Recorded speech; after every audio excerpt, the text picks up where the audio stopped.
Boa tarde, pessoal. Estamos mais uma vez aqui hoje, dando continuidade àquelas nossas aulas, já bastante conhecidas de todos nós, para fazermos hoje, pessoal, uma revisão geral. Então, hoje não tem um tema. Nós não vamos fazer uma aula temática, como estávamos habituados. A teoria do conhecimento, da modernidade, Descartes, Hume, não. Hoje vamos pegar várias questões para fazermos esse apanhado geral, certo?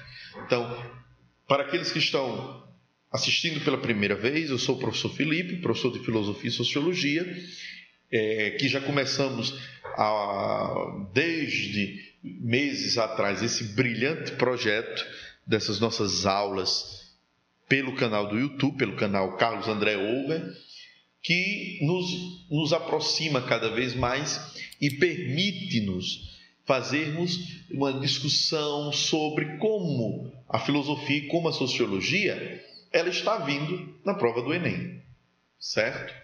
Então, essa é uma iniciativa muito bacana, muito interessante. É importante que vocês aproveitem ao máximo essas aulas. Então, hoje a aula ela não tem o tema, como eu já disse. Eu vou fazer uma revisão geral.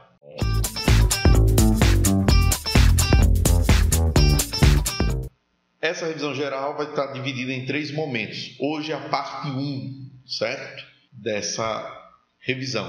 E aí nós vamos tendo ao longo dessa semana, essa semana que antecede a prova de Ciências Humanas, dicas, aquilo que pode cair mais, o que é mais frequente na prova do Enem. Então, não deixe de acompanhar o nosso canal, não deixe de divulgar ainda mais essa iniciativa tão importante que leva essas aulas a tantas pessoas, Às vezes eu lendo alguns comentários que vocês colocam aí, pessoas dando depoimento dizendo: professor, eu não teria condições de estar na sala de cursinho, muito obrigado por fazer essas aulas, certo? Então é uma iniciativa de todos nós que fazemos o Colégio Over, o cursinho Over. Então, aproveite ao máximo. Essa semana vamos nos desgastar cada vez mais para tentar ao máximo dar o conteúdo, dar dicas, revisão para antecipar, se podemos dizer assim, a prova do Enem, certo? Que já é no próximo final de semana, dia 5 de novembro. Então vamos lá. Como eu já falei, eu coloquei aí algumas questões para fazermos um bate-papo. Hoje a nossa aula será mais em torno de um bate-papo, digamos assim, analisando, lendo atenciosamente cada questão. Lembrando que todas essas questões que eu estou colocando aqui para vocês são questões do Enem. A partir daí, nós vamos abordando esses assuntos, esses principais assuntos, ok? Então, nessa questão de número 1, nós temos aí 2 textos, 2 fragmentos, digamos assim. E se nós analisarmos as notas de rodapé desse texto, nós vamos encontrar que o primeiro texto se refere ao filósofo Heráclito e o segundo texto refere-se ao filósofo Parmênides. E aí a gente precisa saber um pouquinho dessas 2 figuras. Em qual momento da história da filosofia esses 2 filósofos eles estão inseridos? Então eu tenho que lembrar que Heráclito e Parmênides, e aí pessoal, eu peço que vocês prestem bastante atenção nisso, porque é uma questão do Enem e que várias vezes esse assunto ele é recorrente, que é a respeito da filosofia pré-socrática. Então Heráclito e Parmênides, o que há em comum entre eles é a ideia de que eles são filósofos pré-socráticos. Os filósofos pré-socráticos são aqueles que se ocupam da natureza, de formular um discurso cosmológico. O que seria esse discurso cosmológico?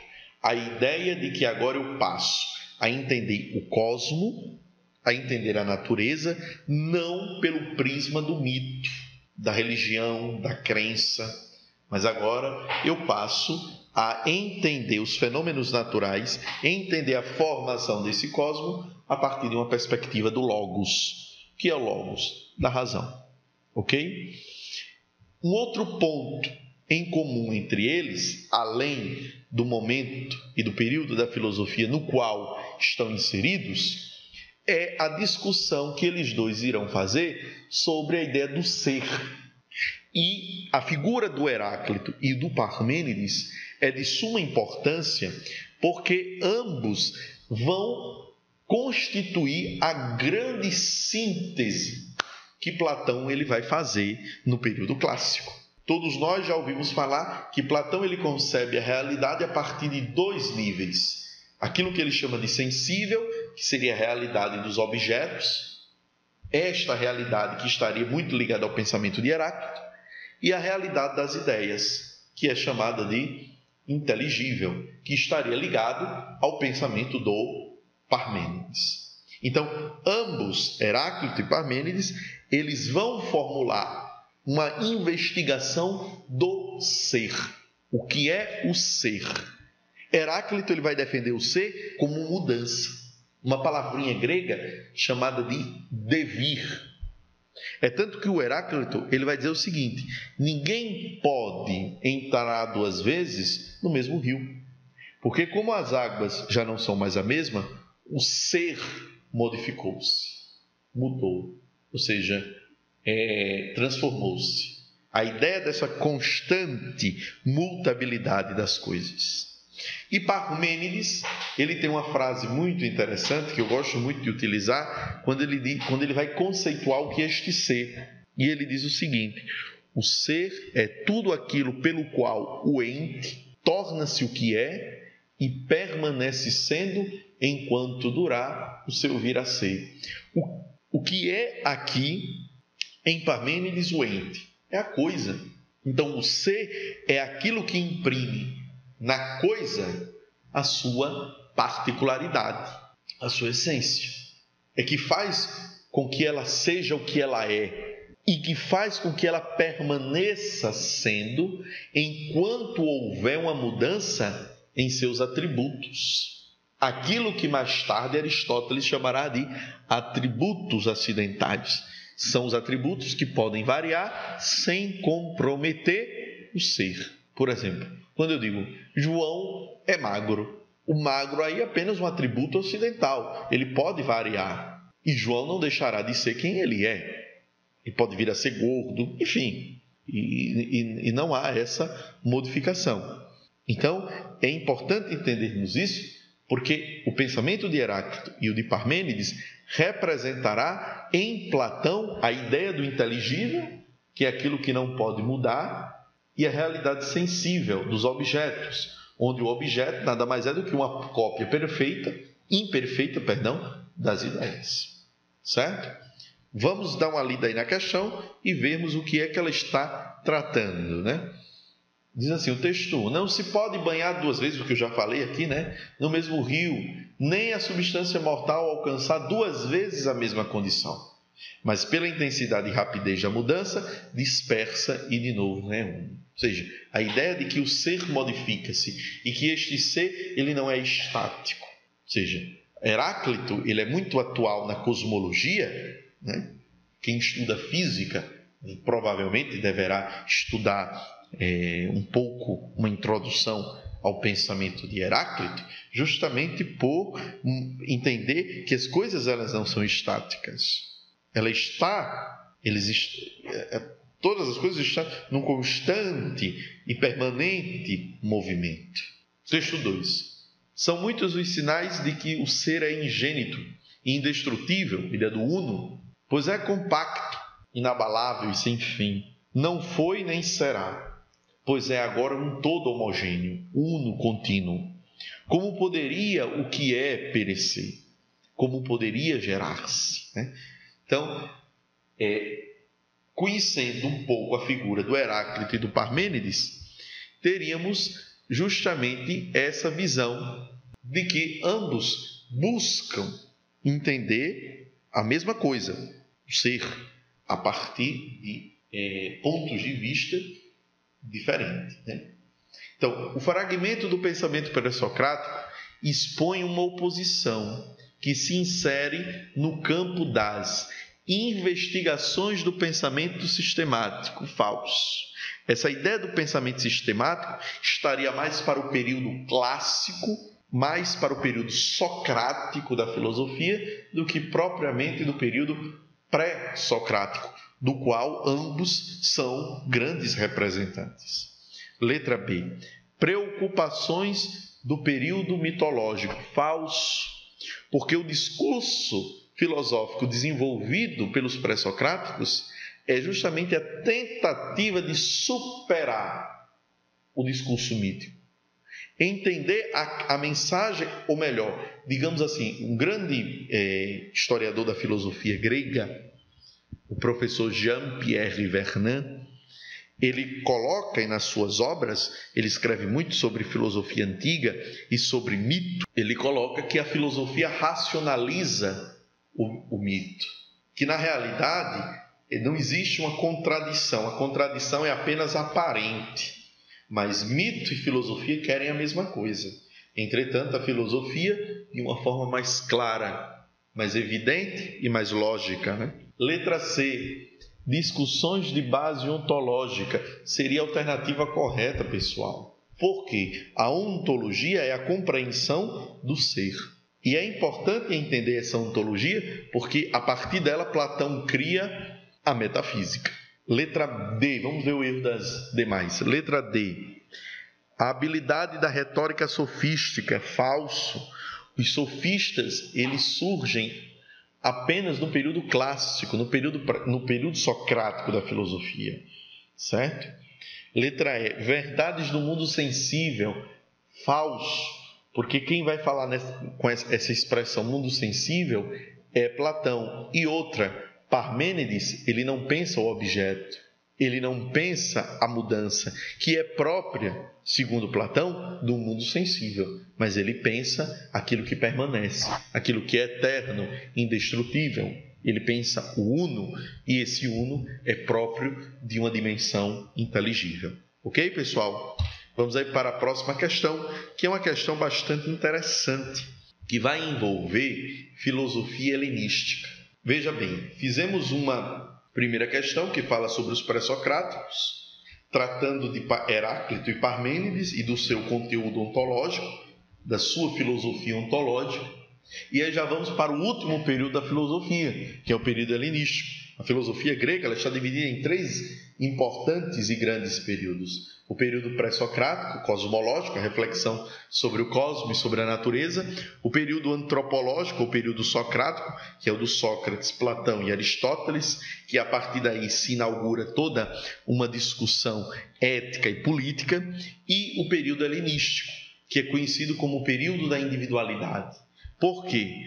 Porque agora o grego ele deixa de se preocupar com as questões sociais e políticas e passa a se preocupar com aquilo que lhe dá prazer. Passa a se preocupar com aquilo que é o bem-estar, a chamada busca pela ataraxia.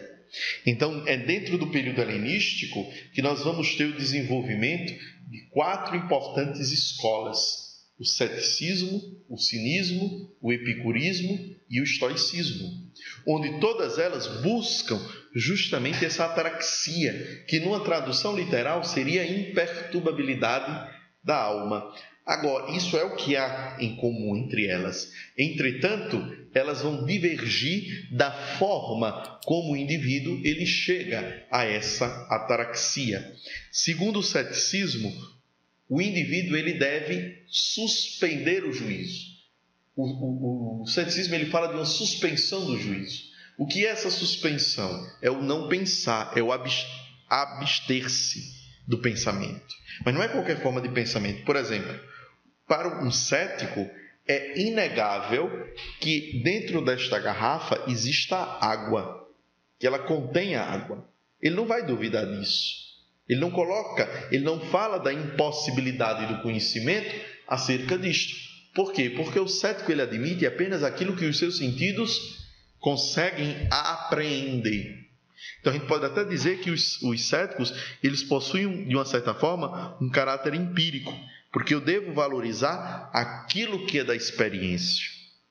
A partir dessa valorização do que é da experiência, eu passo então a, digamos assim, renunciar a todas aquelas questões de cunho metafísico, como, por exemplo, Deus existe ou Deus não existe. A ideia de que Deus existe ou a ideia de que Deus não existe são argumentos equipolentes, possuem o mesmo peso, a mesma força.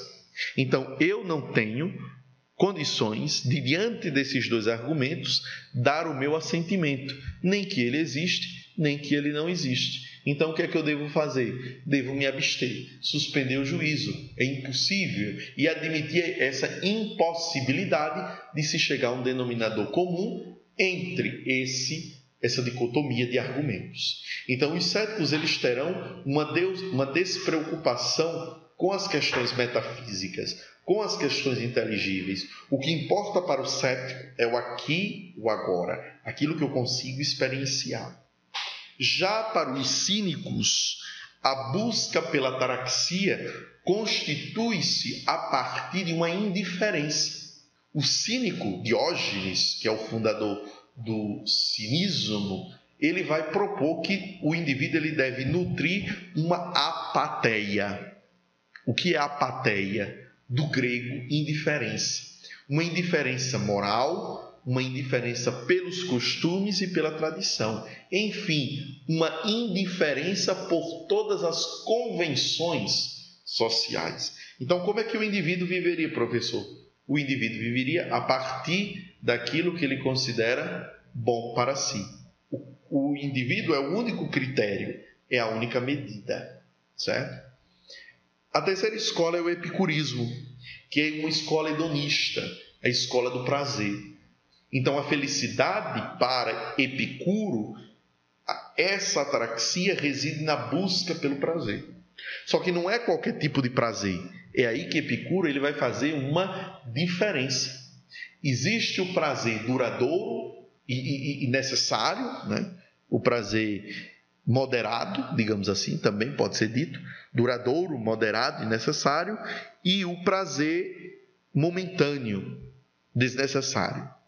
Então, para Epicuro, a vida feliz seria uma condição interior do indivíduo e estaria associada aos prazeres moderados ou duradouros. Por quê? Porque esses prazeres trariam algo de positivo, diferentemente dos prazeres carnais, materiais, momentâneos, que esses resultariam no pathos. Pathos em grego é paixão, nas paixões, né? E toda paixão para Epicuro, para os gregos de uma forma geral, é vista como uma doença, como aquilo que me traz sofrimento. É tanto que em latim, pathos é passio, né? Passio, sofrimento. E por fim, a última escola é a escola estoica, que, diferentemente do epicurismo, defende que o princípio para a ataraxia encontra-se na razão, na racionalidade. A racionalidade esta que cabe ao indivíduo para alcançá-la a ascese, a renúncia. Certo? Então, esse é basicamente o conceito principal dessas 4 escolas que vão se formar dentro do período helenístico, ok? Vamos analisar a questão. Pirro afirmava que nada é nobre nem vergonhoso, justo ou injusto. Da mesma maneira, nada existe do ponto de vista da verdade, que os homens agem apenas segundo a lei, o costume, nada sendo mais isto do que aquilo. Ele levou uma vida de acordo com esta doutrina, nada procurando evitar e não se desviando do que quer que fosse, suportando tudo, carroças, por exemplo, precipícios, cães, nada deixando ao arbítrio dos sentidos. O ceticismo, conforme sugerido no texto, caracteriza-se por... Vamos analisar, porque essa questão ela pode gerar uma certa dúvida, né? Quando lida apressadamente. Então, por isso a leitura atenciosa e o conceito que você deve ter muito bem na sua cabeça. Letra A, desprezar quaisquer convenções e obrigações da sociedade. Ora, numa leitura apressada, o aluno sente a tentação de marcar a alternativa A, mas não é a alternativa A, certo? Quem vai falar desse desprezo, dessa indiferença pelas convenções sociais, é o cinismo e não o ceticismo. Letra B, atingir o verdadeiro prazer como o princípio e o fim de uma vida feliz. Falso. A letra B está se referindo ao epicurismo. E o que é o verdadeiro prazer para o epicurismo? O prazer duradouro, o prazer moderado, o prazer necessário.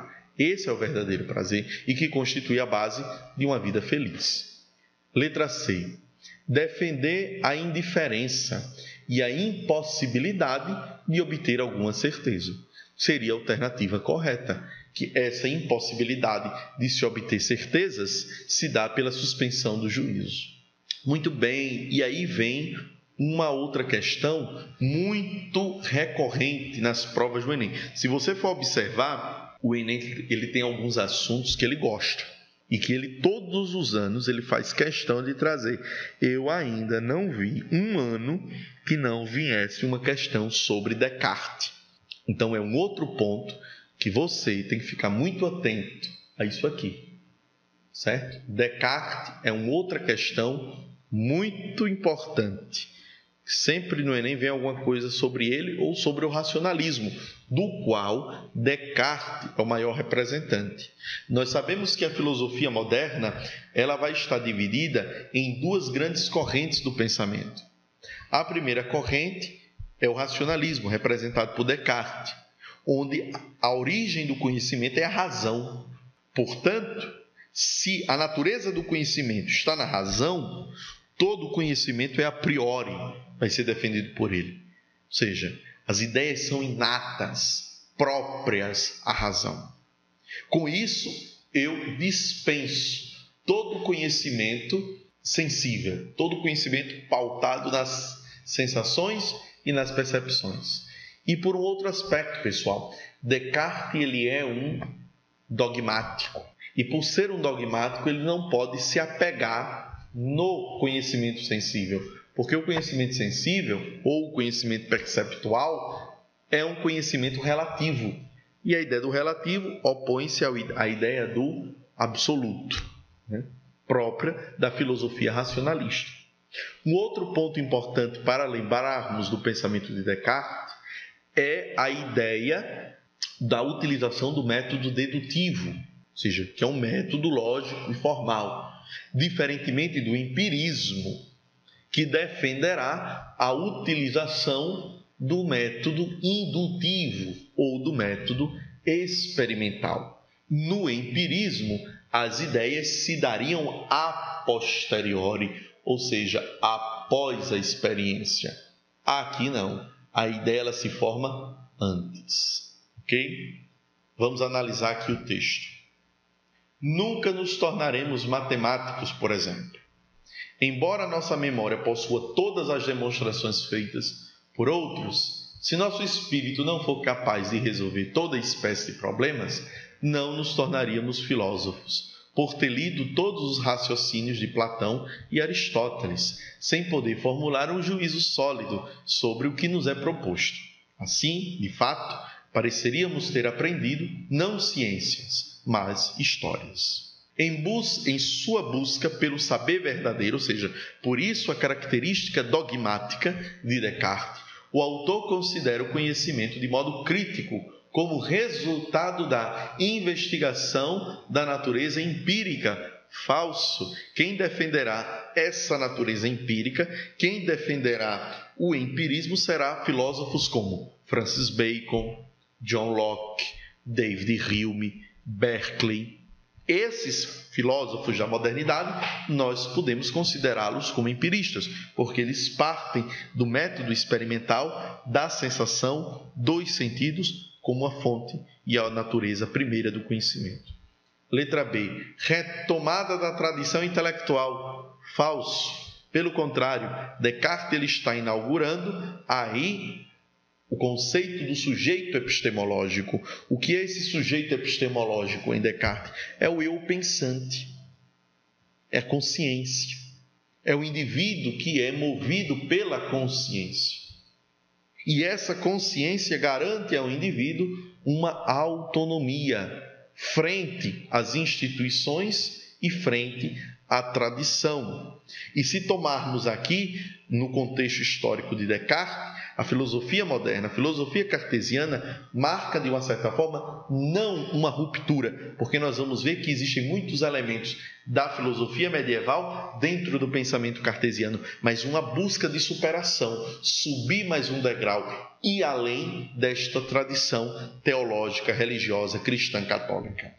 Letra C, imposição dos valores ortodoxos. Não é algo imposto, mas o indivíduo é aquele que chega por si só à compreensão do que é esta verdade e a utilização deste método. Eu costumo muito dizer que durante a filosofia antiga e a filosofia medieval existe uma grande preocupação com o ser, com essa dimensão inteligível, com essas essências.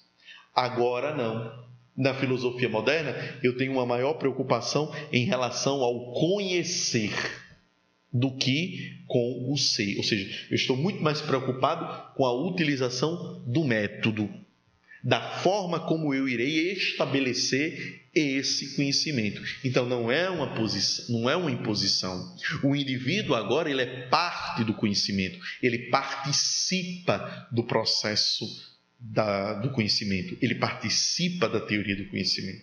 Então, eu não posso admitir isto. Letra D, autonomia do sujeito pensante. Correto, certo? Essa autonomia é justamente a reivindicação da capacidade pensante do indivíduo, que nada o condiciona ou nada é imposto, certo? Mas por que a letra E, professor, estaria errado? A liberdade do agente moral, porque essa liberdade seria decorrente desta autonomia. Não seria o resultado imediato. O resultado imediato é a autonomia do sujeito. E o sujeito autônomo, obviamente, possui esta liberdade moral. Ok, pessoal? Para fecharmos, né, esse primeiro ciclo da nossa revisão, uma outra questão que nós já debatemos aqui, sobre a filosofia contemporânea, em aulas passadas, né? A questão diz o seguinte, é uma questão de Nietzsche, que diz: vi os homens sumirem-se numa grande tristeza, os melhores cansaram-se das suas obras. Proclamou-se uma doutrina e com ela circulou uma crença, tudo é oco, tudo é igual, tudo passou.